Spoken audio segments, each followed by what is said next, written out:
चेताया था जब तुमने अपनी मर्यादा की सीमा को पार करने की चेष्टा की थी, किंतु तुमने अपना मार्ग ना बदला। आज तुम्हारे अंत के साथ अधर्म के उस अंतिम अस्त्र का भी अंत हो जाएगा जो व्यक्ति की सोच को दूषित करने की मंशा रखता है।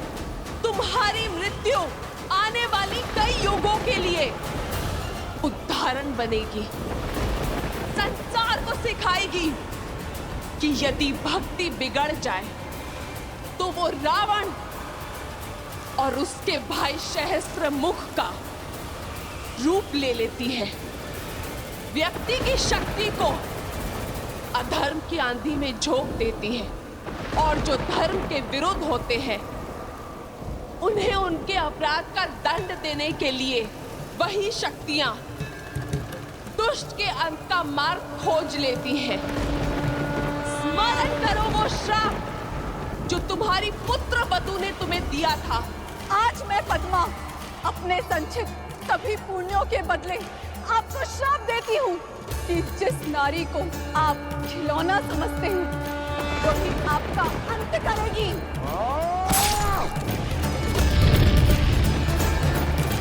ब्रह्मदेव से वर तो पा लिया दुष्ट, किंतु स्त्री से सुरक्षा का वरदान ना पा सका तू। अपने अहंकार में स्त्री को सदा तुच्छ समझा तूने और आज स्त्री का यही रूप तेरा अंत करेगी। और अपनी ललकार से मेरे मन में भय बनाना चाहती हो? मूर्ख हो तुम, मूर्ख। सहस्त्रमुख किसी भी भय से भयभीत नहीं होता, क्योंकि युद्ध भूमि में भय का अर्थ है मृत्यु। और आज यदि घड़ी मेरे अंत की भी है तो मैं उस काल का भी संहार करूंगा, उसे समाप्त करूंगा या स्वयं समाप्त हो जाऊंगा, किंतु तुमसे भयभीत नहीं होऊंगा।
ये प्रकृति के प्रलय की ओर बढ़ रही है। न जाने माता हनुमान जी के साथ अकेले क्यों चली गई? चिंता मत करो लव और कुश, भाभी माँ अवश्य सुरक्षित होंगी। चिंता करने की आवश्यकता तो उस आसुरी शक्ति को है जिसने भाभी माँ के पतिव्रत को ललकारा है।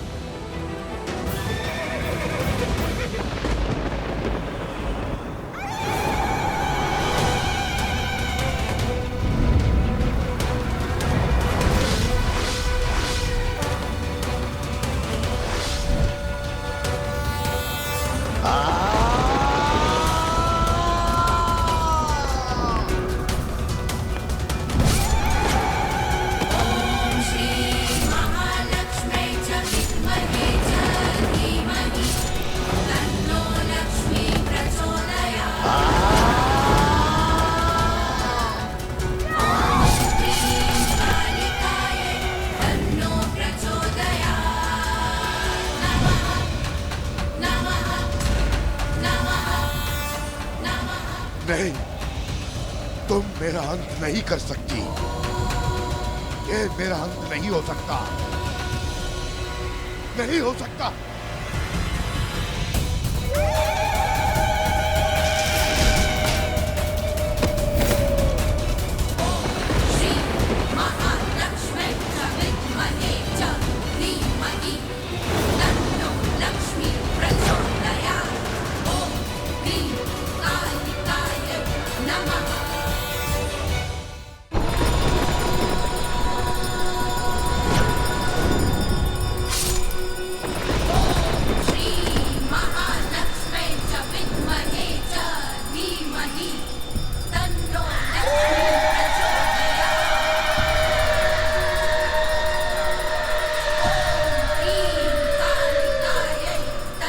सीते,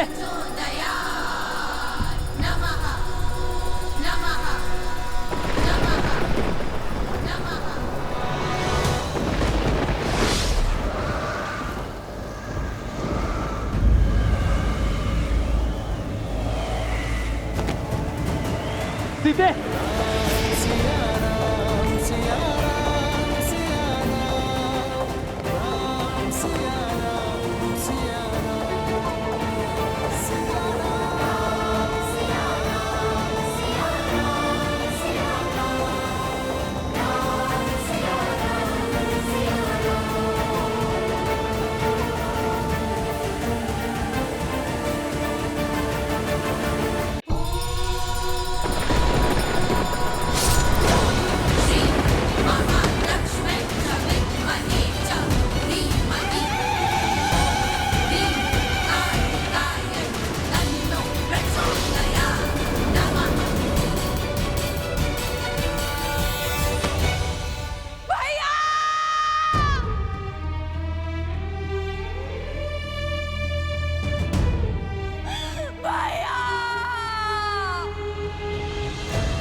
नहीं, मैं सिया राम का मिलन बिल्कुल भी नहीं होने दूंगी। इन दोनों को एक कभी नहीं होने दूंगी, कभी नहीं।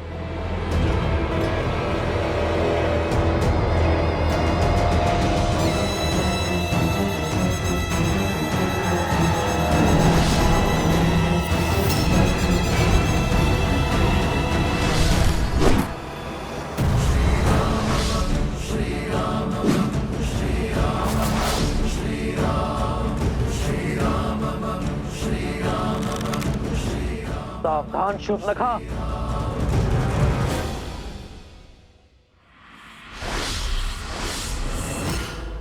नहीं होने दूंगी मैं ये मधुर मिलन, नहीं होने दूंगी इस वियोग का अंत। जो करना है कर लो राम, ले सकते हो तो ले लो मेरे प्राण। अंत से भयभीत नहीं होती है ये शूर्पणखा, परंतु एक बात तुम समझ लो, मैं सदा सिया राम की दूरी का कारण बनूंगी। तुमने मेरा परिवार, मेरे कुल, सबका अंत कर दिया और आज मैं तुम दोनों की मिलने की इस आस का अंत कर दूंगी। सियाराम सदा एक थे, एक हैं और एक रहेंगे। संसार का कोई भी बल इतना सबल नहीं शूर्पणखा जो सियाराम को भिन्न कर सके। तो करो अपनी मर्यादा भंग, उठाओ अस्त्र और कर दो एक स्त्री का संहार। शूर्पणखा, सब समाप्त हो गया, किंतु तुम फिर भी नहीं समझे कि प्रभु श्री राम स्वयं नारायण का स्वरूप है और माता सीता साक्षात लक्ष्मी का रूप। अब तो समझ जाओ। मौन, मौन हो जाओ लंका भेदी, विश्वासघाती। तुम श्राप हो हमारे कुल पे, श्राप। श्राप तो तुम हो शूर्पणखा।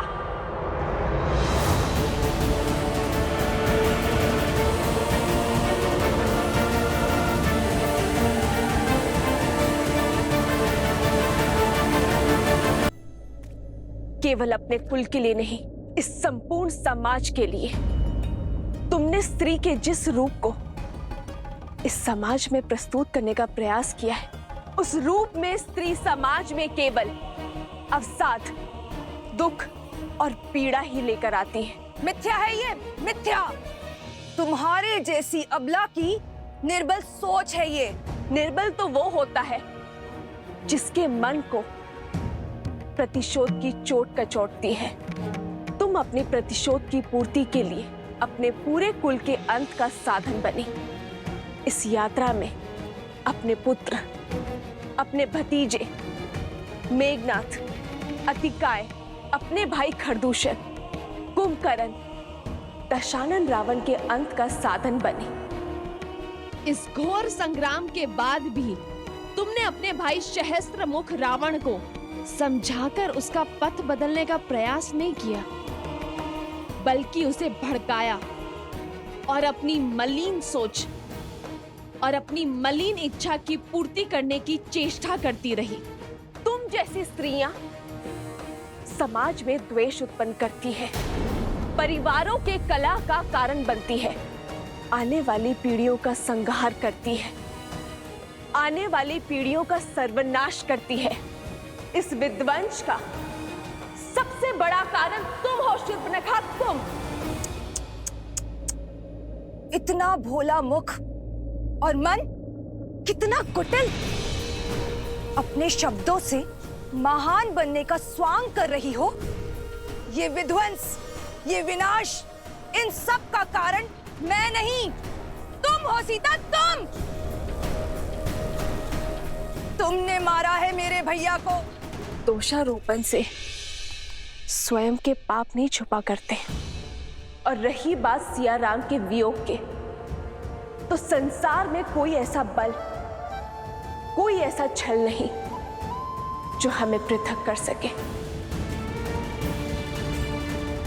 और जब जब सिया राम भिन्न हुए तो किसी उद्देश्य के लिए हुए, और आगे भी हम अपने उद्देश्य की हर कसौटी पर खड़े उतरेंगे। और ये दूरी केवल हमारे तन की है, हमारे मन तो उसी दिन एक हो गए थे जिस दिन अग्नि को साक्षी मानकर हम विवाह के बंधन में बंधे थे।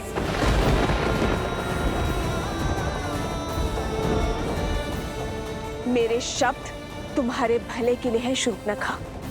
सब कुछ तो खो चुकी हो तुम, अब अपने अपराधों की क्षमा मांग लो ताकि अपने किए का प्रायश्चित कर सको, अपनी भूल सुधार सको। चली जाओ यहां से, क्योंकि रघुनंदन के हाथ मर्यादा की डोर से बंधे हैं और वो इस डोर को भंग नहीं करना चाहते। रघुकुल का बाण किसी स्त्री के लिए नहीं उठेगा। तुम भले ही असुर हो, परंतु हो तो स्त्री ही, और नारी का सम्मान करना रघुवंशी भली भांति जानते हैं। इसीलिए श्री राम ने तुम्हारे पग रोकने के लिए बाण चलाया था, तुम्हें मारने के लिए नहीं, किंतु स्मरण रहे।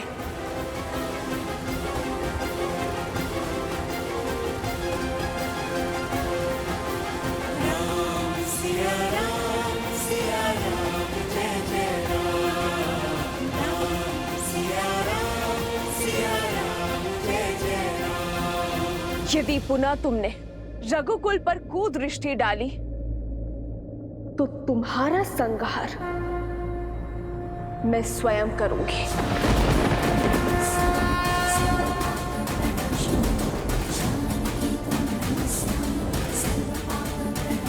असंभव! मेरे भाइयों ने, मेरे संपूर्ण कुल ने अपनी अंतिम श्वास तक प्रतिकार लिया है, और तुम चाहती हो कि मैं अपना साहस छोड़ दूं, अपने मार्ग से भटक जाऊं, उनकी मृत्यु को व्यर्थ जाने दूं? कदापि नहीं। अपने किए का मूल्य तो तुम्हें चुकाना ही होगा सीता। मेरा प्रण है कि मैं तुम्हारी पीड़ा का अंत कभी नहीं होने दूंगी, कभी नहीं।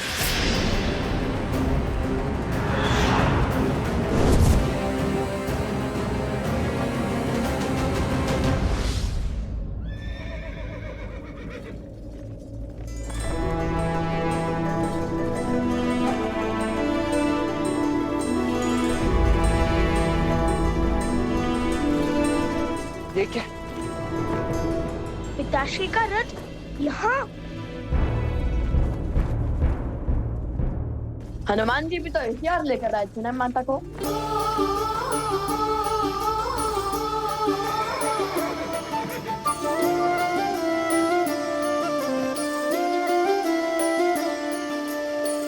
जन्म जन्म का है ये संगम, राम रतन सीता वैभव धन।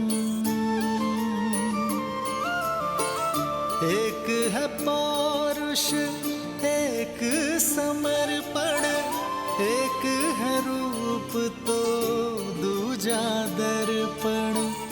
राम है लोचन, सीता का स्थान राम के चरणों में नहीं।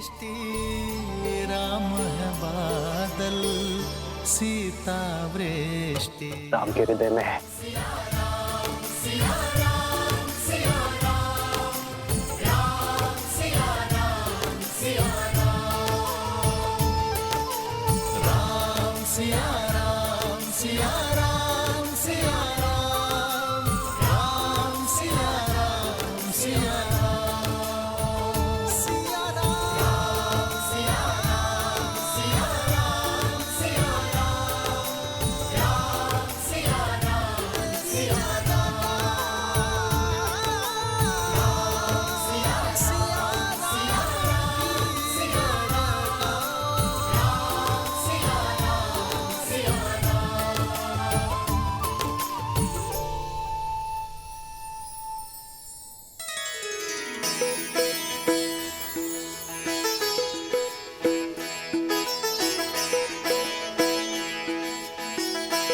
प्रभु, आपका ये अलौकिक मिलन अयोध्या पे छाए दुख के हर बादल को हटा देगा, नगर भर के मन में खुशियों का संचार कर देगा। प्रभु,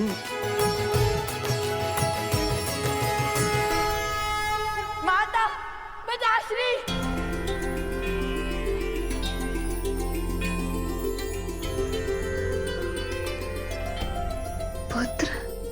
पुत्र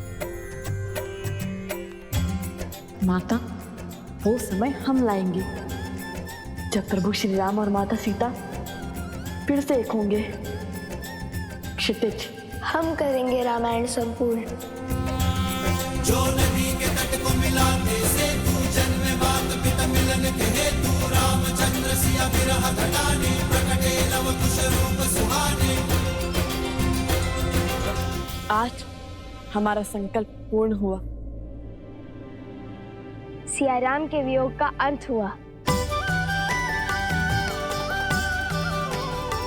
सिया राम, सिया राम, सिया राम। अब आप दोनों कभी पृथक नहीं होंगे।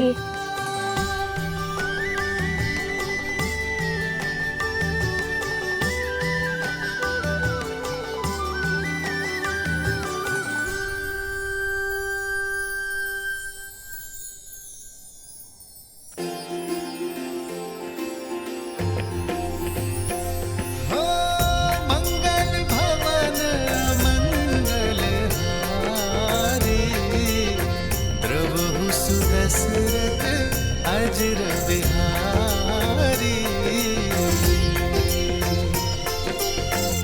सीताराम चरित अति पावन, मधुर सरस अरुअति मन भावन।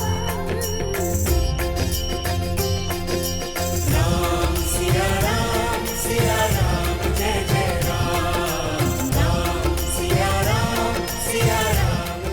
भैया, भाभी माँ, अब और विलंब उचित नहीं है। समस्त अयोध्या राम परिवार की प्रतीक्षा में है। चले? अवश्य।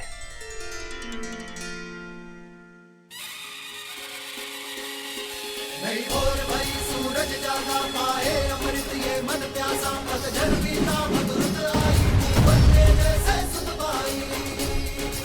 सज रहो अयोध्या सारी, क्योंकि हमारे महाराज और महारानी जो पधार रहे हैं। राम जी सिया पधारे सरियों के किनारे, द्वार सजाओ संग साथिया, सौभाग्य जय सिया राम, जय सिया राम, स्वागत में जय सिया राम, जय सिया राम, जय सिया राम। होने दिल तुम्हारी अवध वधु संसार की अब सीता माता, दशरथ नंदन रघुराय विपुल दस दिशाओं में हर घर गाता, हर घर गाता।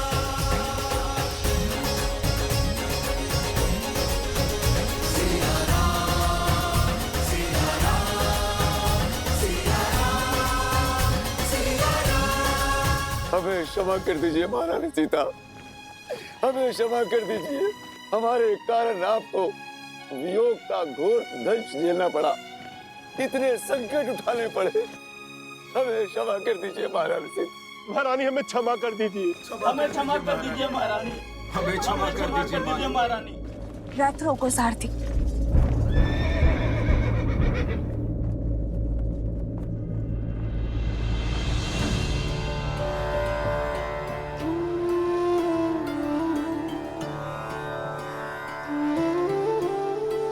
अरे ये क्या कर रहे हैं आप? इसकी कोई आवश्यकता नहीं है। उठिए। आवश्यकता है देवी सीता, आवश्यकता है। मैंने जो अपराध किया है वो तो दंड के योग्य है, फिर भी साहस जुटाकर मैं आपके चरणों में स्थान पाने चला आया। मुझे क्षमा कर दीजिए, मुझे क्षमा कर दीजिए देवी सीता, मुझे क्षमा कर दीजिए।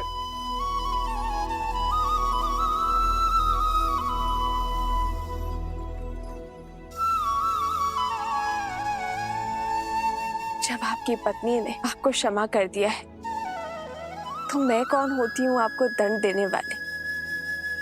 इसे एक बुरा स्वप्न समझकर भूल जाइए और राम राज्य की परिकल्पना को साकार करने में जुट जाइए। शुभ घड़ी है। चलिए अपने आंसू पोंछिए, और आप भी।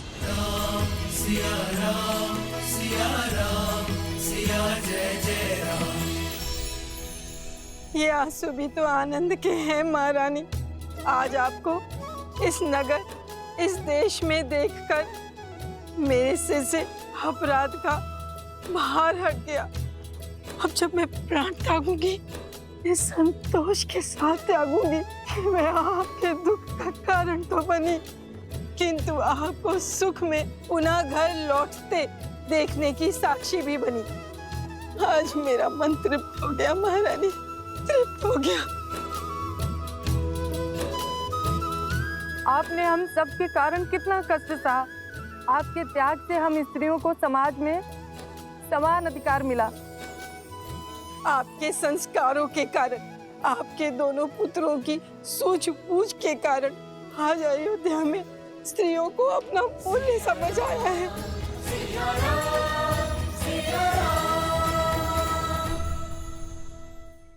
आशा है संसार इस सीख को स्मरण रखेगा। जब जब स्त्री पुरुषों के कंधे से कंधा मिलाकर चलेगी, तब तब समाज उन्नति की ओर अग्रसर होगा।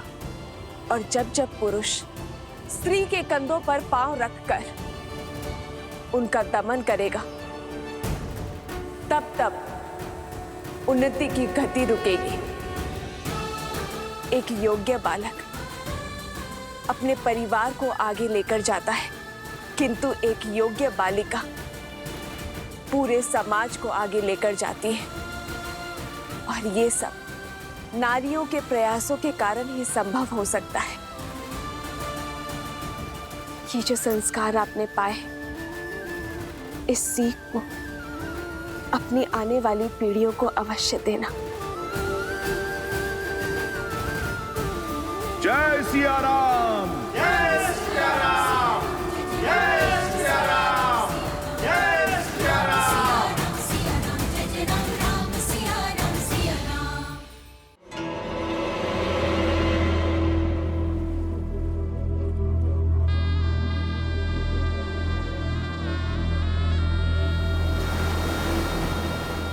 मेरा संपूर्ण कुल इस युद्ध की अग्नि में जलकर भस्म हो गया। बलिदान तो सबने दिए, परंतु कोई भी अपने लक्ष्य से नहीं डिगा, और अब मैं भी नहीं डिगूंगी। तुम्हारा अंत नहीं कर सकती तो क्या हुआ, परंतु तुम्हें और सीता को जीवन भर की पीड़ा तो दे ही सकती हूँ ना। तुम्हारे आने वाले कुल का नाश तो कर ही सकती हूँ राम।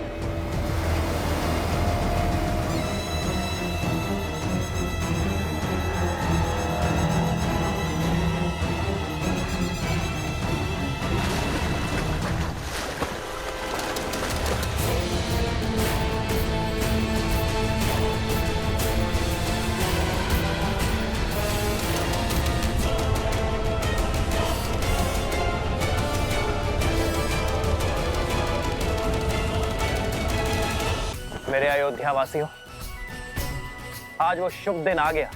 लोक अपवाद की जिस असुरी ज्वाला में समस्त कौशल राज्य जल रहा था, आज उस असुरी शक्ति का संहार हुआ, और उसका श्रेय देवी सीता को जाता है।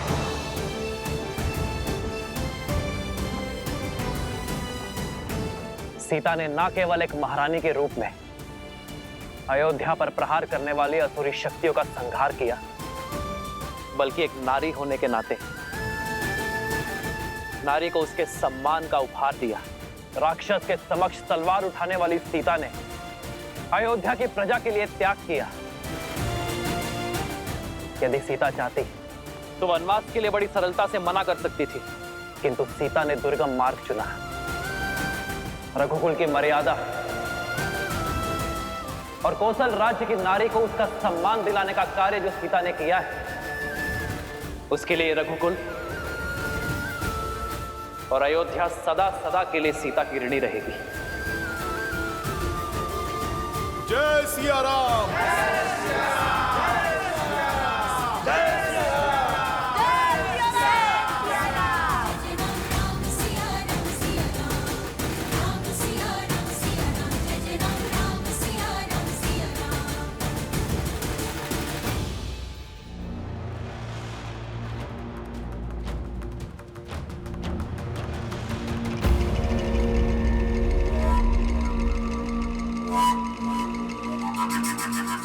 उठो पिंगलाक्ष, तुम्हारा तप पूर्ण होने का समय आ गया है।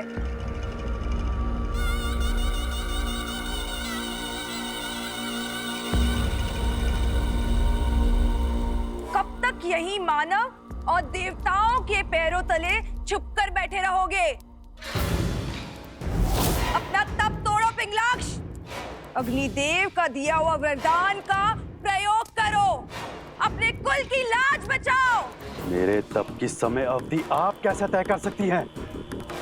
मेरा तप तब तक समाप्त नहीं होगा जब तक तुम्हें अपनी दादी और पिता के वध का प्रतिशोध लेने का अवसर नहीं मिल जाता।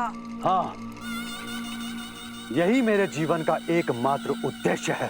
तो उठो, मैं तुम्हें उसी उद्देश्य की ओर अग्रसर करने आई हूँ।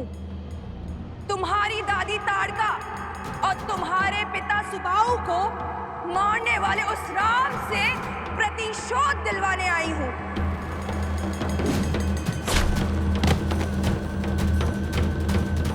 उस राम ने ही तुम्हारी दादी और पिता को मारा है, तुम्हारे जीवन में विध्वंस बोया। अब मैं तुम्हें प्रतिशोध लेने का अवसर देती हूँ। उसके पुत्रों को मारने का मार्ग बताती हूँ।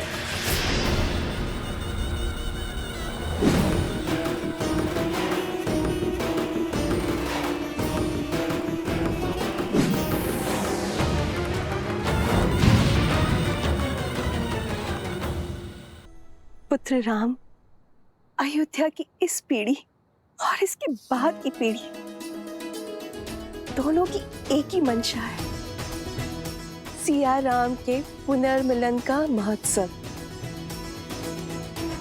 इनकी ये इच्छा पूर्ण करोगे ना? हाँ हाँ, महोत्सव तो होना ही चाहिए। अवश्य होना चाहिए। अवश्य होना चाहिए। अवश्य होना चाहिए।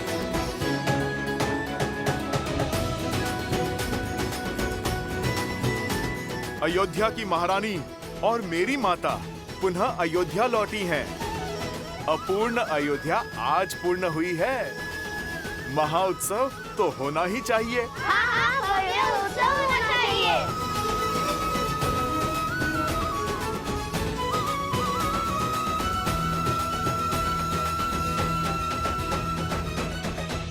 उत्सव होगा पुत्रों, अवश्य होगा। और ये उत्सव पूरा अयोध्या, पूरा जनमानस और समस्त भारतवर्ष मनाएगा। क्योंकि उत्सव केवल सियाराम के मिलन का नहीं, स्त्री और पुरुष के बीच असमानता की रेखा मिट जाने का भी उत्सव है। नारी को मिले समान अधिकार का सूचक है। अयोध्या अभी सुख के रस में डूबी है, उत्सव मना रही होगी, और अब हम उनके आनंद को स्वाहा करेंगे, उनके उत्सव को शोक में बदलेंगे। राम और उसकी सेना को युद्ध भूमि में हराना असंभव है। उसके पुत्रों को अयोध्या से बाहर कैसे लाओगी? वो तुम मुझ पर छोड़ दो, शीघ्र ही तुम्हें वो अवसर प्राप्त होगा। तुम केवल अपनी सेना को सज्ज करो।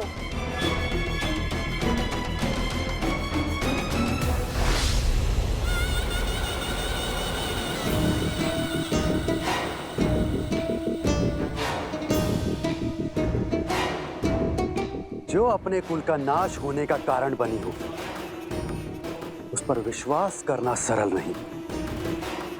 स्मरण रहे, यदि कुछ भी अनिष्ट हुआ तो मेरी अग्नि सबसे पहले तुम्हें जलाकर भस्म करेगी शूर्पणखा। भैया, मैं तो कहता हूँ इस पुनर्मिलन के महोत्सव में राजा, महाराजा, संतगण और सभी ऋषियों को आमंत्रित किया जाए। ये उत्सव इतना बड़ा हो कि ये संसार आने वाली कई सदियों तक स्मरण रखे। अवश्य सभी को निमंत्रण भेजा जाए। पिताश्री, पिताश्री, हम स्वयं जाएंगे मिथिला नरेश को निमंत्रण देने।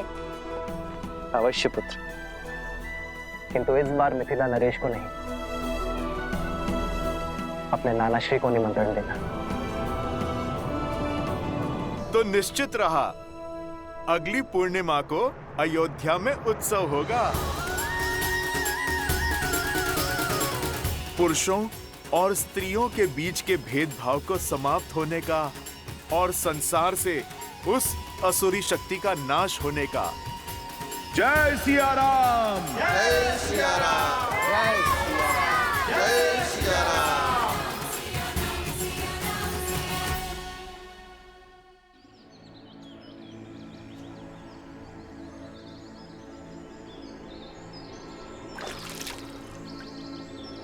पिताश्री,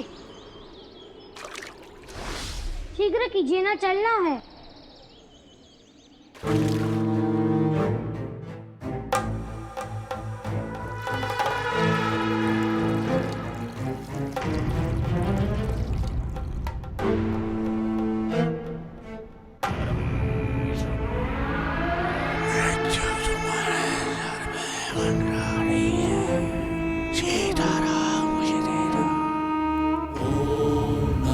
शिवाय, ओम नमः शिवाय, नमः शिवाय, नमः शिवाय।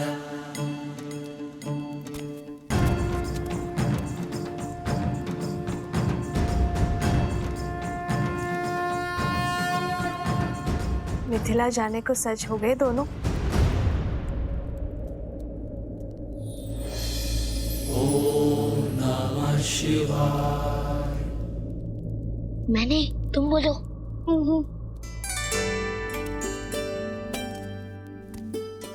क्या हुआ? और तुम सब यहाँ क्या कर रहे हो? माता, वो हम सभी का मत था कि जाने से पूर्व आपके हाथों से बना स्वादिष्ट भोजन मिल जाता तो आप यहाँ हैं तो ये बेचारे तो वर्षों से प्रतीक्षा कर रहे हैं आपके हाथों के भोजन खाने को। यहाँ आओ। गुरुवर वशिष्ठ का आदेश है कि शुक्ल पक्ष के शुभ दिन पर ही मैं और तुम्हारे पिताश्री अयोध्या के सिंहासन पर विराजमान हो। तब तक मैं वहां नहीं जा सकती, यहीं रहूंगी। दृष्टि का आनंद लेने के स्थान पर आप पुनः वनवासिनी बन गई।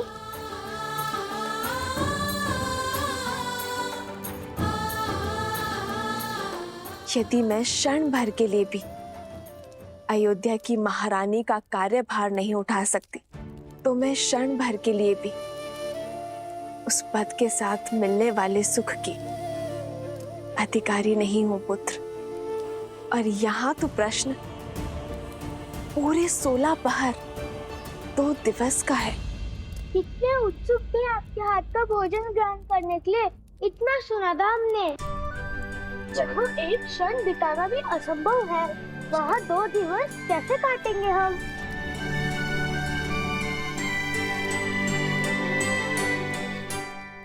मैं बताता हूँ।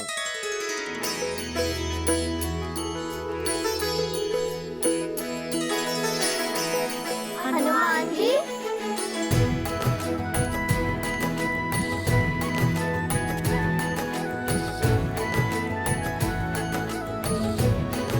इस दुविधा को सुलझाने का मार्ग है मेरे पास। ऐसा अद्भुत मार्ग जिससे तुम्हारा समय भी कटेगा और माता के हाथों बने भोज का आनंद भी 2 गुना हो जाएगा।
मुझे मार सकते हो, किंतु मेरी सोच को नहीं। मेरे रक्त की एक एक बूंद में द्वेष, लोक अपवाद और पाप शक्ति समाहित है। और जब तक मेरे रक्त की एक बूंद में इस व्यक्ति की धमनियों में समाहित है, तब तक मैं पराजित नहीं होऊंगा। अब मैं अपनी असुरी शक्ति के बल पर इस भोले भाले व्यक्ति की सहायता से वो स्वांग रचूंगा, वो रेखा खींचूंगा जिसे लांघ कर सिया राम कभी भी एक नहीं हो पाएंगे। सहस्त्रमुख रावण की सोच के रहते सीता के मस्तक से अपमान का कलंक कभी नहीं मिटेगा। सुना है राम राज्य में प्रश्नों के उत्तर मिलते हैं, दंड नहीं। फिर एक अयोध्या वासी की दुविधा तो तुम सुलझाओगे ही राम। उसके प्रश्न के उत्तर तो तुम दोगे। वो प्रश्न जो पुनः तुम्हें सीता के पृथक कर देगा। इस मिलन के उत्साह को वियोग के शोक में बदल देंगे।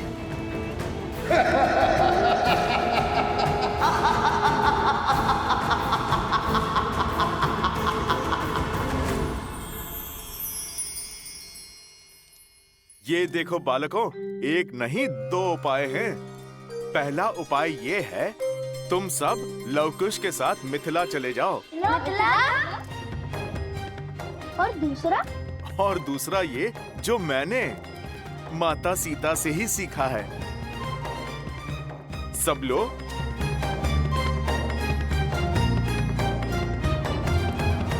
लो, सब लो। ये क्या हनुमान जी, इसमें बड़ी माता श्री के हाथों का स्वाद थोड़ी मिलेगा। अरे इसे खाना नहीं, इस पे अपनी इच्छा के व्यंजन लिखने हैं।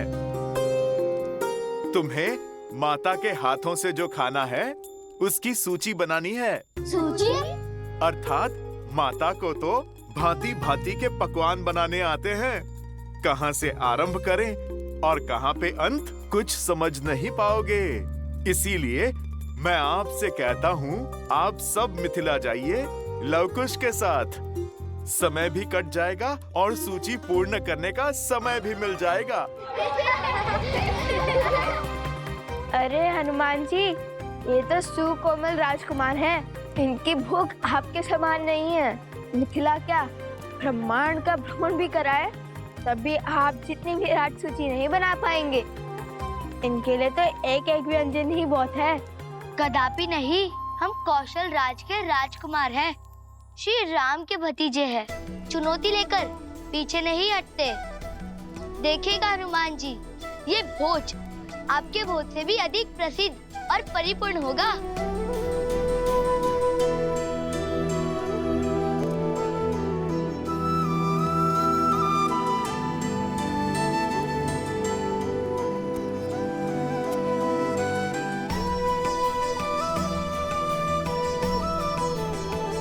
आयुष्मान बाबा, अपने नाना श्री को मेरा नमन कहना। अवश्य माता, हम मिथिला नरेश को। कुश, हर बार नाना श्री को मिथिला नरेश क्यों कहते हो? नाना श्री कहो।